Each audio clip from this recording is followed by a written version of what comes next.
Hello and welcome. They say that behind every successful man there is a strong woman. But what happens when the man you supported for 10 years decides that you are no longer part of his success, but a stain on his image?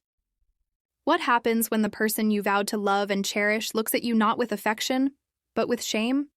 My name is Sarah, and for a decade I was the invisible force behind my husband, David. I ironed his shirts, I packed his lunches, I proofread his presentations, and I comforted him when the world was too hard. I was his wife, his partner, his rock, or so I thought. Until the night he decided to turn me into his servant. This is my story of humiliation, betrayal, and the dinner that served a dish best eaten cold. Revenge. David and I started with nothing. We lived in a tiny apartment that smelled of damp and old cooking oil. I worked 2 jobs as a waitress to put him through business school. I remember nights when my feet were so swollen I couldn't walk, but I would still come home and cook him a hot meal because he was studying late. He would look at me with tears in his eyes and say, "Sarah, one day I will make it all up to you. One day you will be the queen of a castle." I believed him, I loved him. And eventually, his hard work and my sacrifice paid off. He got a junior position at a massive tech firm, and within 5 years, he was the vice president of sales. We moved into a beautiful house in the suburbs. We had expensive cars, we had money. But as our bank account grew, David's affection for me began to shrink. He started buying expensive suits and getting haircuts that cost more than my monthly grocery budget. He started attending high society parties, but he never took me. "It's just boring work stuff, Sarah," he would say, checking his appearance in the mirror. "You wouldn't understand the conversation. It's better if you stay home." I tried to be understanding. I wasn't sophisticated. I didn't know about stocks or wines. I was just Sarah, the girl who worked at a diner. But it hurt. It hurt to be hidden away like a dirty secret. The insults became more direct. He would criticize my clothes. "Why do you dress like a peasant?" he would sneer. He would criticize my speech. "Stop laughing so loud, it's unladylike."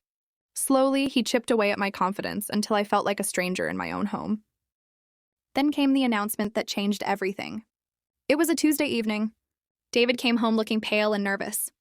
"The CEO, Mr. Sterling, is coming for dinner on Saturday," he announced. "This is it, Sarah. This is my chance to become a partner in the firm. Everything has to be perfect." I was excited. "I'll make my famous roast," I said. "I'll clean the house top to bottom. I'll buy a new dress." David looked at me and then he looked away. "About that," he mumbled. "Mr. Sterling is very particular. He comes from old money. He judges people by their class, their education, their pedigree." He took a deep breath and turned to me, his eyes cold. "Sarah, I can't introduce you as my wife." I froze. "What do you mean?" I asked, my voice trembling. "Look at you," David said, gesturing at my simple clothes. "You didn't go to college. You don't know how to talk about art or politics. If Sterling meets you, he'll think I have low standards. He'll think I'm not elite material. It could cost me the promotion." Tears welled up in my eyes. "So what do you want me to do? Leave my own house?" "No," David said quickly. "I need you here. I need the food to be perfect. I need the service to be 5-star. So I told Sterling that my wife is out of town visiting her sick mother." He reached into a shopping bag he had brought home and pulled out a black and white uniform. A maid's uniform. I told him I have a very efficient housekeeper named Maria.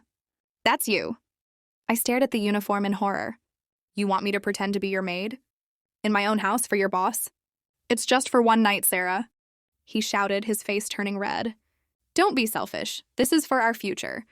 If I get this promotion, we can buy a vacation home. We can have everything. Just put on the uniform, serve the food, keep your mouth shut, and disappear into the kitchen." I wanted to scream. I wanted to throw him out. But something inside me broke. And then something else woke up, a cold, hard resolve. I looked at the man I had sacrificed 10 years for, and I realized he didn't love me. He loved his image. "Okay," I said softly. "I'll do it. I'll be Maria." David sighed with relief. "Thank you." "You won't regret this." "Oh, David," I thought. "You have no idea how much you are going to regret this." The next 3 days were a blur of cleaning and cooking. I polished the silver until my fingers bled. I prepared a menu worthy of a Michelin star restaurant. But while David was at work, I also did some cleaning of a different kind. I went into his home office. Usually it was locked, but he had been so stressed he left the key on the dresser. I wanted to find out why he was so desperate for this promotion. I opened his laptop. It was password protected, but David was arrogant, not smart. The password was his own birthday. I logged in and started looking through his emails. What I found made my blood run cold. It wasn't just ambition driving him, it was fear. I found emails between David and a woman named Chloe, Mr. Sterling's daughter. They were having an affair, but it was worse. David had been embezzling money from the company accounts to buy Chloe expensive gifts, jewelry, trips, a brand new car. He was stealing from the very man he was trying to impress. And the emails revealed his plan. Once I make partner, he wrote to Chloe, I'll have enough power to cover up the missing funds. Then I'll divorce Sarah, give her a few pennies, and we can finally be together publicly. I sat in his chair reading the email over and over again. My hands didn't shake, my heart didn't race. I felt an eerie calm. He wasn't just ashamed of me. He was planning to discard me like trash. He wanted me to serve him one last time to secure his future with his mistress. Okay, David, I whispered to the empty room. I will serve you. I will serve you exactly what you deserve. I printed everything. The emails, the bank transfers, the photos of him and Chloe. I put them in a neat folder. Then I went back to the kitchen and continued chopping vegetables. Saturday night arrived. The house looked magnificent. The table was set with our finest crystal. David was wearing a tuxedo, looking handsome and nervous. I was wearing the black uniform, my hair pulled back in a tight bun, looking at the floor. Remember, David hissed as the doorbell rang. You are Maria. You speak only when spoken to. You serve and you leave. Yes, sir, I said, my voice devoid of emotion. Mr. Sterling arrived. He was a tall, imposing man with white hair and sharp eyes. David, my boy, he boomed. Lovely house, very tasteful. Thank you, sir, David beamed. Please come in. Can I get you a drink? Where is your charming wife? I was hoping to meet her, Sterling asked. Sadly, she had to rush to her mother's side. Family emergency, David lied smoothly. But my housekeeper, Maria, has prepared a wonderful dinner for us. He snapped his fingers at me. Maria, champagne for Mr. Sterling. I walked forward, keeping my head down. Yes, sir, I said in a quiet voice. I poured the champagne. Mr. Sterling looked at me, not with disdain, but with a strange curiosity. Thank you, Maria, he said kindly. David didn't even look at me. The dinner began. I served the appetizer, a lobster bisque. Exquisite, Sterling remarked. David, you treat your staff well, I hope? It's hard to find such talent. Oh, absolutely, David laughed, taking a sip of wine. Maria is very dedicated. She knows her place. I stood in the corner, hands clasped behind my back, watching him.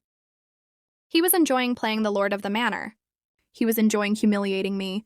He thought he had won. Then came the main course. I cleared the plates. I went to the kitchen and retrieved the silver platter with the large domed lid. The cloche. This was the moment. I walked back into the dining room. The main course, sir, I announced. I placed the platter in the center of the table, right between David and Mr. Sterling. What is it, Maria? David asked, his eyes gleaming with greed. It smells delicious.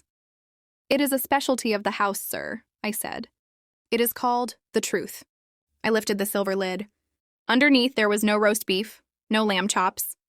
There was only a thick stack of papers. The printed emails, the bank statements, the photos of David and Chloe. And right on top, a printout of the email where he called Mr. Sterling an old fool and detailed his plan to divorce me. The room went silent. The only sound was the ticking of the grandfather clock. David frowned. Maria, what is this joke? He reached for the papers, but Mr. Sterling was faster. He grabbed the stack. What is this? Sterling asked, putting on his glasses. David's face went white.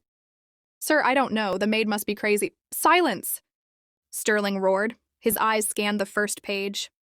Then the second. His face turned from confusion to shock, and then to a shade of red deeper than the wine. He looked up at David. You are stealing from me? David stood up, knocking over his chair. No, sir, it's fake. She forged it. She's just a jealous servant. Sterling slammed the papers onto the table.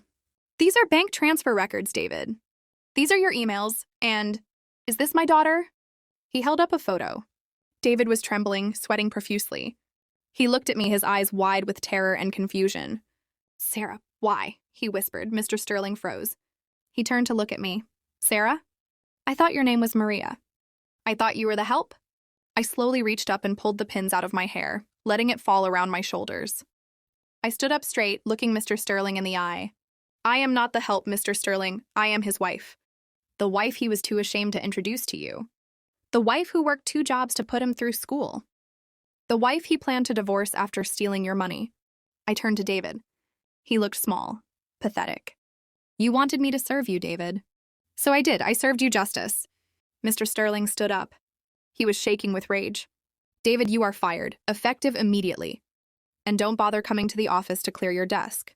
My security team will handle that. And as for the money, my lawyers and the police will be in touch. He turned to me, his expression softening. Madam, I apologize for the disrespect shown to you in your own home. You possess a dignity your husband could never understand. The meal was unforgettable. Mr. Sterling stormed out of the house. The front door slammed shut, echoing like a gavel in a courtroom.